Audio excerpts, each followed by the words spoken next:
Bonjour et bienvenue dans cette formation. Dans cette vidéo, nous allons apprendre l'éditeur des requêtes Power Query. Power Query est un outil puissant de transformation et de préparation des données. Cet outil va permettre de visualiser et de gérer les étapes appliquées à nos données. Elle facilitera l'examen et la modification des transformations. Sachez que Power Query utilise le langage M pour décrire les transformations.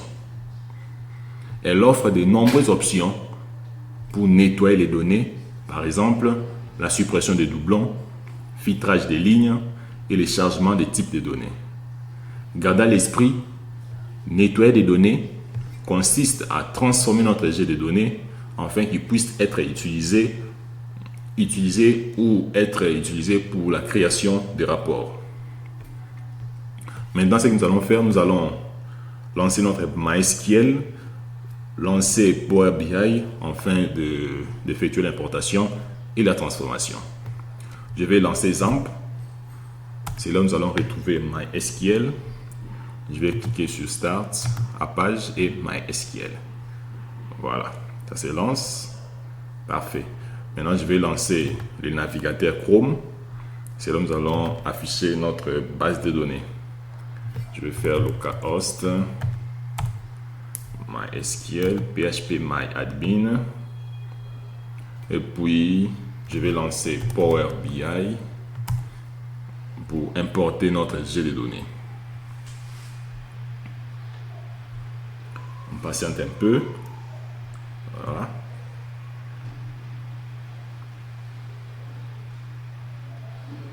On patiente un peu. Et ici, phpMyAdmin, ça se lance. On patiente un peu. C'est un peu lent. C'est un peu lent. Voilà, ça s'est lancé.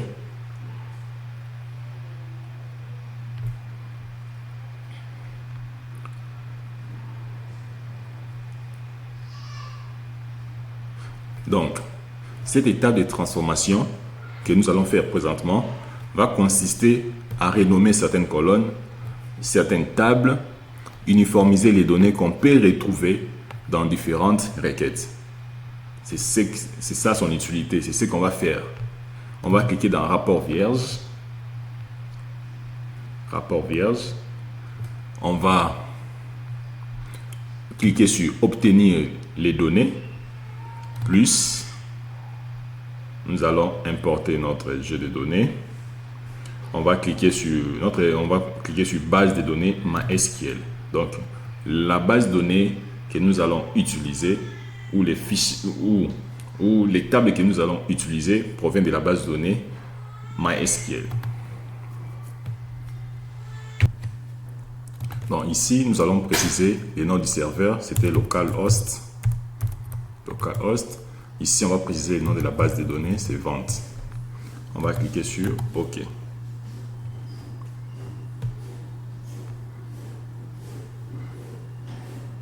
Donc, ça lance. Voilà. Donc ici, nous avons notre base de données vente avec ces 13 tables. On va sélectionner toutes les tables.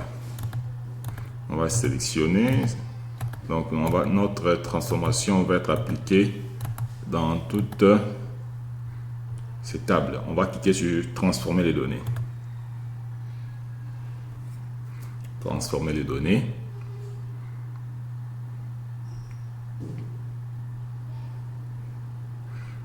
Nous avons ici à l'étape appliquée, allez, à droite ici, à l'étape appliquée, les transformations que Power Query a automatiquement appliquées à notre jet de données.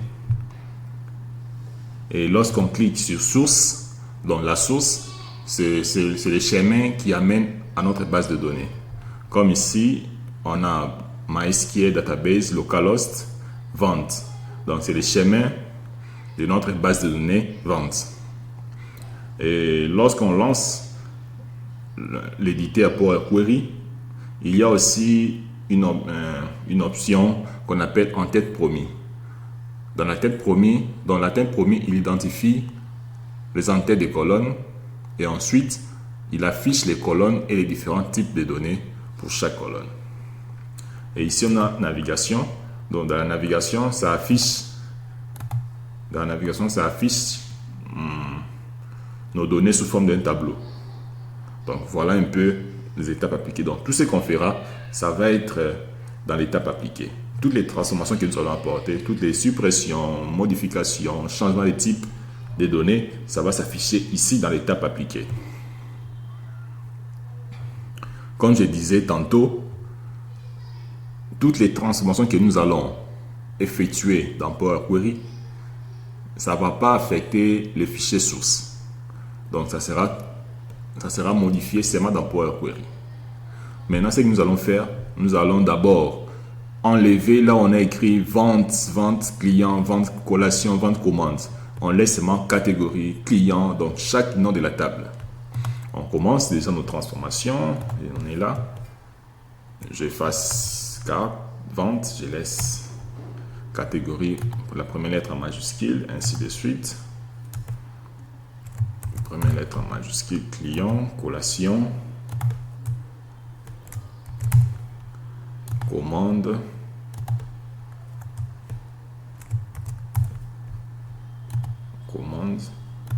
division, voilà, employé,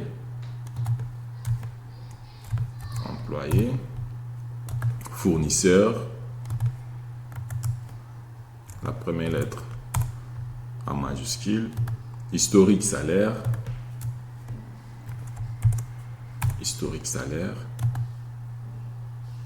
ligne commande, produit,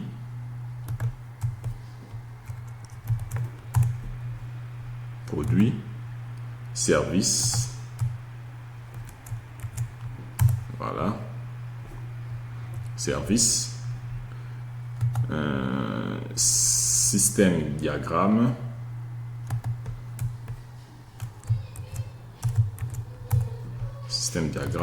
transporteur,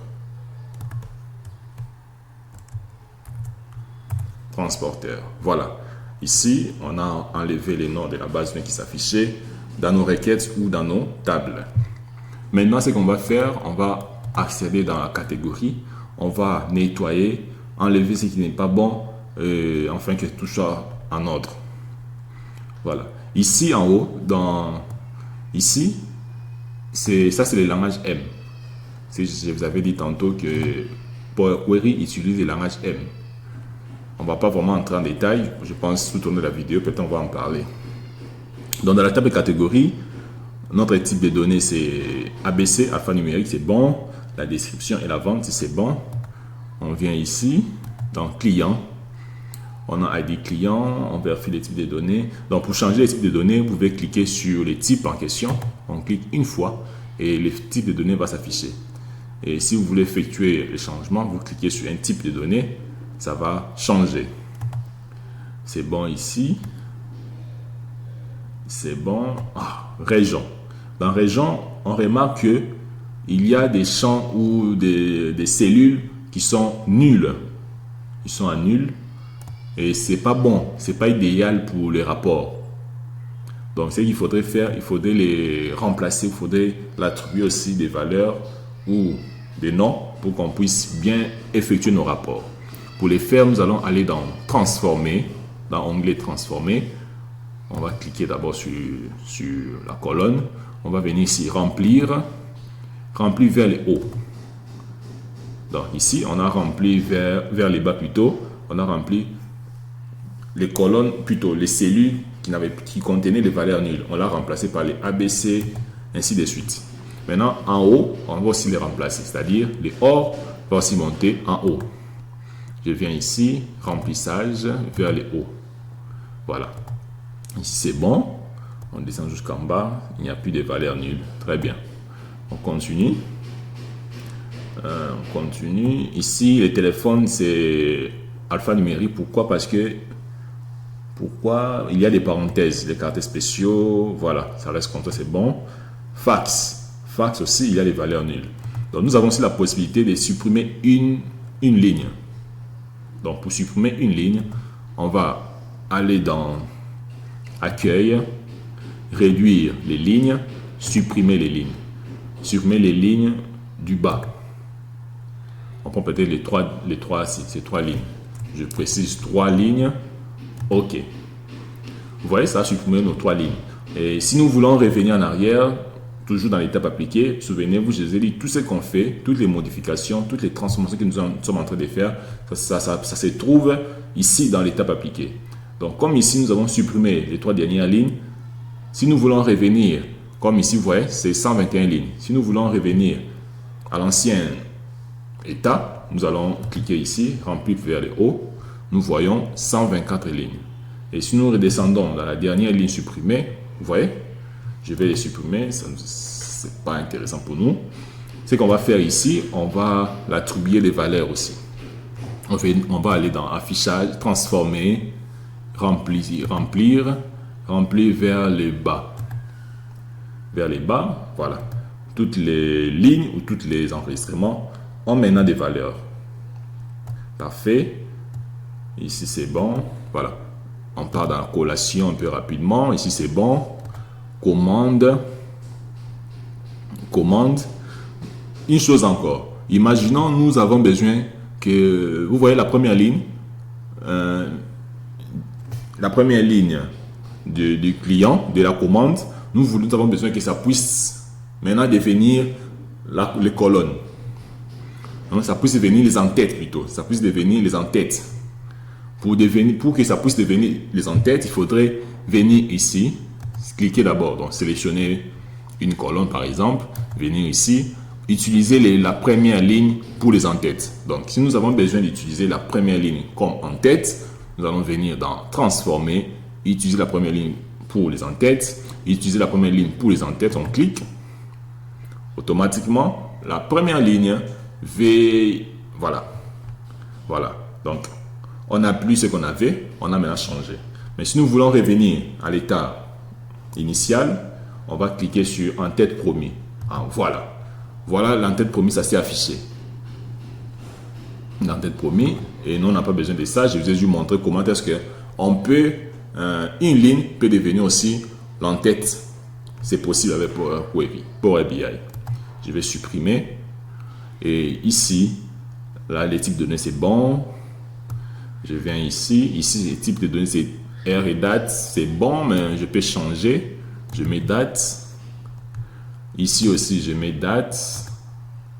Ici aussi, je vais mettre le type date. Je n'ai pas besoin de date et heure. Je viens ici. On vérifie. Ici, c'est bon. Ici, c'est bon. Décimal. Ici, c'est un nombre décimal. C'est bon. Je viens ici et je pense dans la table de commande aussi, on a bien fait effectuer nos transformations. Nous avons la possibilité de compter aussi le nombre de lignes. Par exemple, dans la table de commande, nous allons aller dans l'onglet transformer, statistiques. Ici, compter les valeurs. Donc, si nous voulons compter les valeurs qui se trouvent dans la table de commande, nous allons cliquer là. Donc, ici, on a 5455 enregistrement.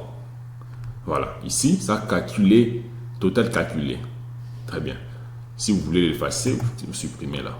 On revient comme on était. Voilà, on continue nos analyses. Ici, c'est bon, c'est bon. C'est bon. Voilà. Division. Dans division, c'est bon, il n'y a rien à changer. Dans employé, on va voir. Employé.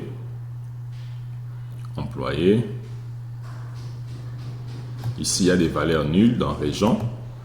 Transformer. Remplir. Vers les bas. Voilà. On a rempli vers les bas. Et puis, on continue. Il faut bien vérifier. Ici aussi, dans la prime, il y a des valeurs nulles.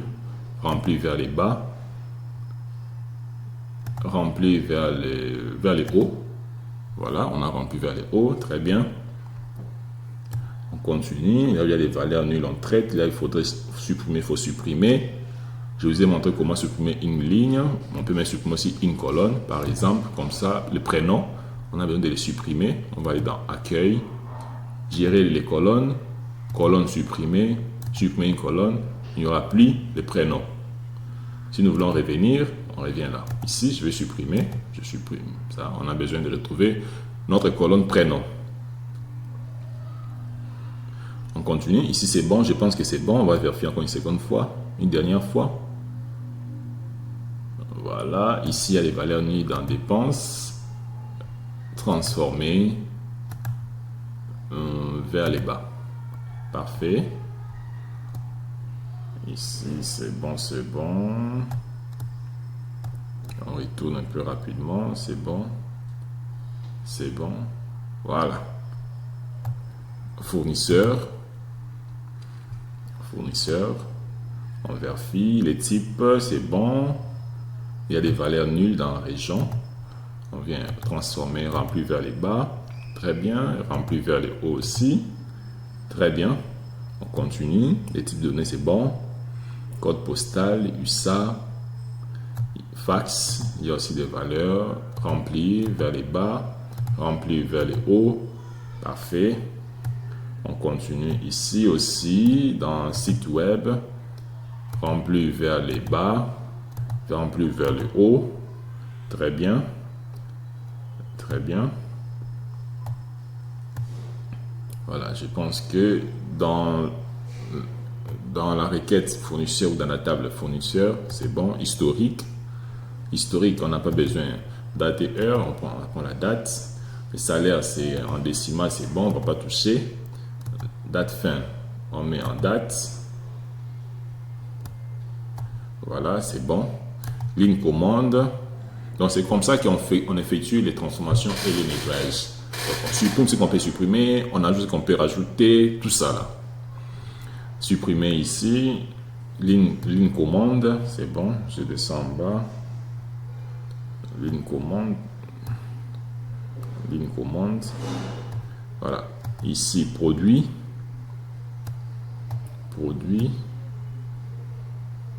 ici il y a les valeurs nues dans ID fournisseur, remplir vers les bas, voilà, on descend. On monte. C'est bon. Voilà, je pense au produit, c'est bon. Service, il n'y a rien à toucher. Diagramme ici. Donc, si nous avons besoin, comme ici, on a besoin de changer, donc de transposer notre table ici. Donc, ça soit sous forme d'un tableau, pas sous forme de ligne. On va venir dans transformer, transposer. Donc, c'est maintenant sous forme de colonne. On peut aussi renommer. Pour renommer un champ, on va aller dans transformer, renommer. Ici, on peut donner un nom. On peut donner un nom, mais dans notre cas, on va le supprimer. Ça restera comme ça. Et puis, transport, les derniers. Transport, ici, il y a les valeurs nues dans le téléphone.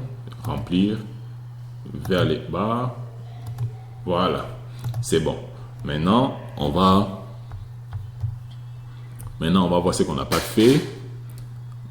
Transposer. Donc, nous avons aussi la possibilité d'ajouter les colonnes. Par exemple, on est dans la table transporteur. On souhaite ajouter les colonnes. On va cliquer sur colonne à partir d'un exemple.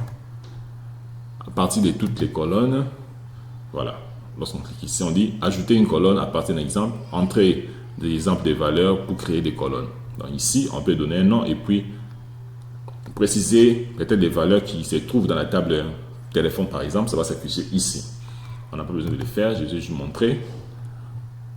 Voilà, qu'est-ce qu'on peut encore montrer ici? On a aussi la possibilité d'affichage, d'afficher comme ici, on est dans commande. On a besoin d'afficher aussi on peut afficher les profils de colonnes. Donc, ça va nous afficher un histogramme et ça représente toutes les données de la table de commande. Je vais les désactiver, je n'ai pas besoin. Et on peut aussi afficher les dépendances de la requête. Donc, ça va nous afficher un schéma relationnel de notre base de données. Vous voyez ici, on a fournisseur, on a employé, on a dépôt, on a division, commande, ainsi de suite. Je peux fermer. Je peux fermer. Une fois qu'on a fini à faire les transformations, nous pouvons maintenant cliquer sur fermer, fermer et appliquer. Donc on peut cliquer sur fermer et appliquer, on clique. ça va nous conduire, ça va charger les données dans Power BI. Donc, ça va charger les données, ça va prendre un peu du temps, vu qu'on a beaucoup de données. On patiente un peu. Ça va charger les données dans Power BI, afin qu'on puisse maintenant faire les rapports, les tableaux de bord, et enfin les publier avec nos managers, nos amis, ainsi de suite. Donc, lors des rapports, des tableaux de bord, si nous constatons qu'il y a des valeurs nulles, il y a des valeurs qu'il faudra encore modifier, toucher, tout ça, on va les modifier avec vous. Donc, je vous ai montré comment est-ce qu'on peut utiliser Power Query. Power Query, c'est un outil très puissant qui permet à faire les transformations et la préparation et le nettoyage de nos données. On passe un peu. Voilà, ça charge dans Power BI. Ça charge, on patiente. Voilà, c'est prêt. C'est prêt. Voilà. Une fois les données sont chargées dans Power BI, vous allez le voir ici, à droite, dans le volet données. Dans le volet données, vous allez voir toutes les tables que nous avons analysées, que nous avons nettoyées, que nous avons transformées dans Power Query. Ça va s'afficher là. On a client. Lorsqu'on clique, ici on a les différents champs, différents champs ou différentes colonnes, adresse, client ID, code postal, ainsi de suite. Et ici à droite, c'est la vue des modèles. Lorsqu'on clique là, ça nous montre, donc c'est le schéma relationnel. Donc je peux appeler ça comme ça, le schéma relationnel, mais ici on appelle ça vue des modèles. Dans la vue des modèles, ça montre les tables qui sont en relation et les tables qui ne sont pas en relation. Et puis ici, nous avons l'affichage des tables. Maintenant ici, ça va afficher la table et ses enregistrements. Comme ici, client. Ça affiche la table client et ses différents enregistrements. Ainsi de suite. Ici, c'est l'affichage, ça va afficher comme ça. C'est comme ça. Donc, je pense que vous avez compris l'utilité de Power BI. Donc, on sait qu'on vient de faire, on vient de transformer, on vient de nettoyer, on vient de préparer nos données, enfin d'établir des rapports ou d'effectuer des tableaux de bord avec. Donc, je pense que cette vidéo vous a plu. N'oubliez pas d'aimer, de partager, de s'abonner. Ça nous fera énormément plaisir. Donc, restez connectés à nous. On continue avec la prochaine vidéo. Merci.